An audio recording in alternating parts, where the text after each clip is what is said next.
Saving money is one crucial part of financial freedom. Let me ask you this, guys. How much money do you currently have in your checking or savings account?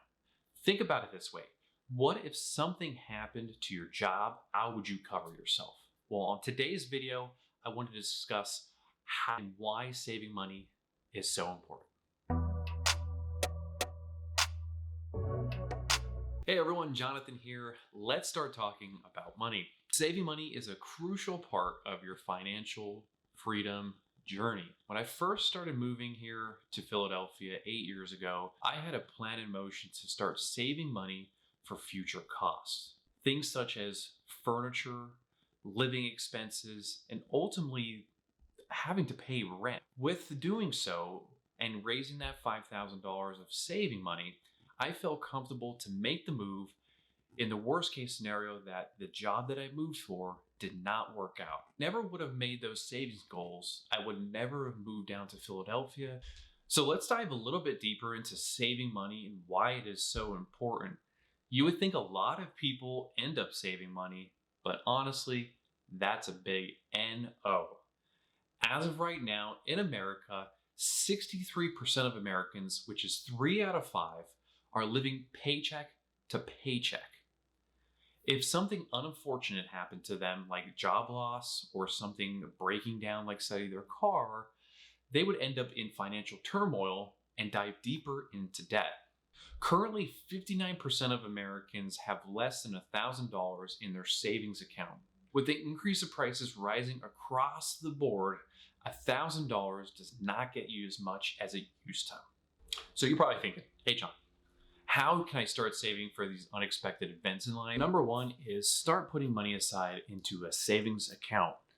One goal of yours should be to put money aside each paycheck into your account to start your savings process. I personally started myself at a low $25 a week into my savings account, and then I gradually increased it higher and higher and higher.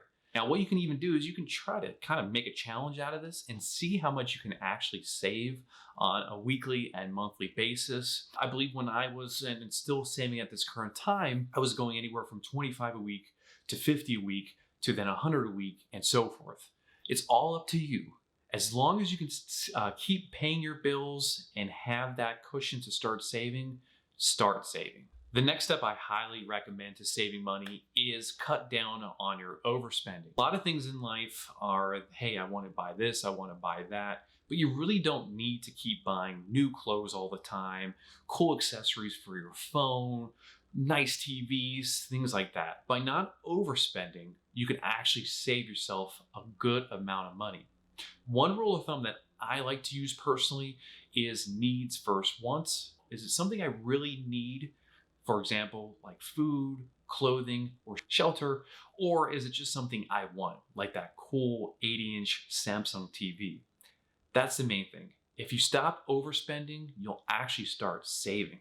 The third way to start saving money is by finding new job opportunities. So having higher income will always provide more savings to you in the long run. It all depends what career and where you're currently working at. And by no means can this step be used for everybody. Some people just don't have the advantage of going from one job to the next and getting a very huge pay increase. For example, for me, when I started sales, doing from Chevrolet sales to then Acura down here in the Philadelphia region, made completely different amounts of money. Back home, income levels are a lot lower. Philadelphia, much higher.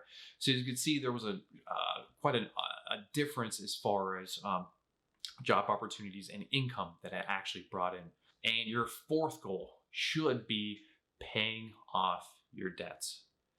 How would it feel to get an extra $100 a month, $200, $400, $1,000 a month into your savings or checking account? Always pay your bills first, of course. Pay down your debt. After you do that, start saving that money like if you still had a debt.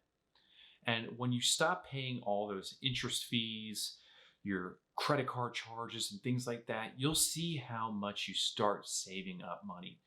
And that's one thing that myself, a lot of other personal finance people will tell you, pay off your debts as soon as you can. And number 5 is prepare your own meals at home. So I know this sounds silly. I know that most people would rather eat out or get something delicious. But have you ever really thought about how much you can actually save? On average, you spend as an American $53 per week on takeout foods. Now, that could be your favorite coffee from Starbucks. That could be a sandwich around the corner, like what we have here, Wawa. But $53 a week in just food alone. Imagine if you actually took that money, you meal prepped at home. Now, you're not going to save the $212 that I'm projecting here on you guys. You're not going to save all that because you still got to get groceries and things like that to make those meals. But even if you would be able to save $100 a month, that's $1,200 per year. It's not too bad to start making some sandwiches at home. There are so many other ways that you can save money that I did not mention on this video here today. This video, I hope you enjoyed it, and I hope it helped you with explaining how to save money. That's going to be it for today's video. I really hope you appreciate it. If you did, give me that like button. Subscribe to the channel. Type up some comments. I'd love to hear from everyone who are watching these videos. Let me know if I'm doing well or if it's boring or this and that. I want to know. I want to get better, and I want to keep making videos. So thank you very much, guys, for joining in today. Appreciate it, and I'll see you on the next one.